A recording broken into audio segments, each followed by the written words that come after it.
ஒரு தேவ மனிதன் இப்படியாக ஒரு நாளைக்கு ஒரு தரிசனத்தை கண்டாராம்.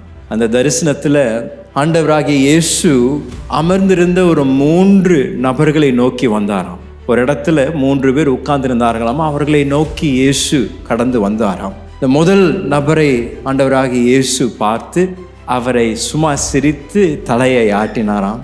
அந்த மனிதனும் இயேசுவை பார்த்து சிரித்து தலையை ஆட்டினான். இரண்டாவது உட்கார்ந்திருந்த மனிதனை நோக்கி இயேசு வந்து அவருடைய கரத்தை அவனுடைய தோளில் வைத்து 2 முறை தட்டி இயேசு அவனை பார்த்தாராம். உடனே அந்த மனிதன் இயேசுவை பார்த்து சிரித்தானாம்.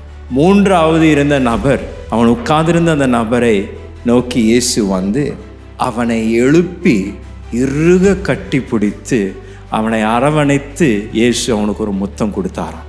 இந்த தரிசனத்தை கண்ட இந்த தேவ மனிதன் ஆண்டவரிடத்துல கேட்டானா, என்ன ஆண்டவரே, 3 பேரும் உட்கார்ந்துருந்தாங்க, 3 பேருக்கும் இப்படி வித்தியாசமாக நீர் அவங்களோடு கூட இடைபடுறீங்களே, ஏன் 3 பேருக்குமே கட்டி பிடித்திருக்க கூடாதா, அவங்கள அரவணைச்சிருக்க கூடாதா என்று கேட்ட பொழுது ஆண்டவர் அவனுக்கு கொடுத்த விளக்கம் என்னவாக இருந்தது என்றால், அவர் சொன்னாராமா, அந்த முதல் மனிதன் அவன் இருந்த இடம், அவனுக்கு நான் சும்மா பார்த்து அவனை சிரித்து தலையை ஆட்டினாலே அவனுக்கு ஒரு உற்சாகம் இருப்பதை நான் கண்டனால அவனை பார்த்து நான் சிரித்து தலையை ஆட்டினேன்.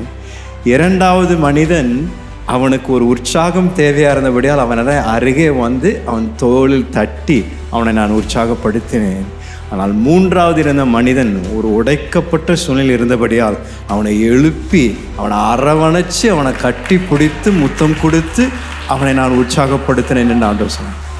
ஆண்டவர் சொன்னார், யார் யார் என்னென்ன தேவையில் என் சமூகத்துக்கு வருகின்றார்களோ அவளுக்கு ஏற்ற விதத்தில் நான் ஊழியத்தை செய்யக்கூடிய இரட்சகராக இருக்கிறேன் என்று இயேசு பார்த்தார். இந்த காலையிலும் இதுதாங்க ஆண்டோடைய பிரசனத்தின் மேன்மை. நீங்கள் எந்த ஒரு சூழ்நிலையிலிருந்து வந்திருந்தாலும் ஆண்டவராகிய இயேசு இந்த இடத்தில் இந்த காலையில் இருக்கின்றார். ஒருவேளை உங்களை பார்த்து இயேசு ஒரு சிரித்து ஒரு தலையாட்டினாலே உங்களுக்கு போதும், ஆண்டவரே அது போதும் எனக்கு, நான் இங்கிருந்து நான் கடந்து போகிறேன் என்று நீங்கள் சொல்லலாம். இல்லாவிட்டால் உங்களுக்கு ஒருவேளை தோளில் தட்டி பரவாயில்லப்பா தொடர்ந்து நட என்று ஆண்டவர் சொல்லலாம். ஆனால் நீங்கள் ஒருவேளை இந்த மூன்றாவது நபரை போல் ஒரு உடைக்கப்பட்ட ஒரு சூழ்நிலை மத்தியில், ஆண்டவரே எனக்கு நீங்கள் எப்படியாவது ஒரு ஆறுதலை தாங்க, எப்படியாவது ஒரு வார்த்தை எனக்கு பேசுங்கள் என்று நீங்கள் இந்த இடத்துல அமர்ந்திருந்தீங்கன்னா நீங்கள் ஏமாந்து போக மாட்டீங்க. நம்முடைய அற்புத இரட்சகர் உங்கள் அருகே வந்து உங்களை எழுப்பி உங்களை இறுக கட்டி பிடித்து, நான் உன் கூட இருக்கிறேன், உன் கூட நான் நடக்கிறேன், நீ பயப்படாத என்று ஆண்டவர் உங்களை இந்த காலையில் அவருடைய பிரசன்னத்தில் நிச்சயமாக திடப்படுத்துவார். ஆமென்.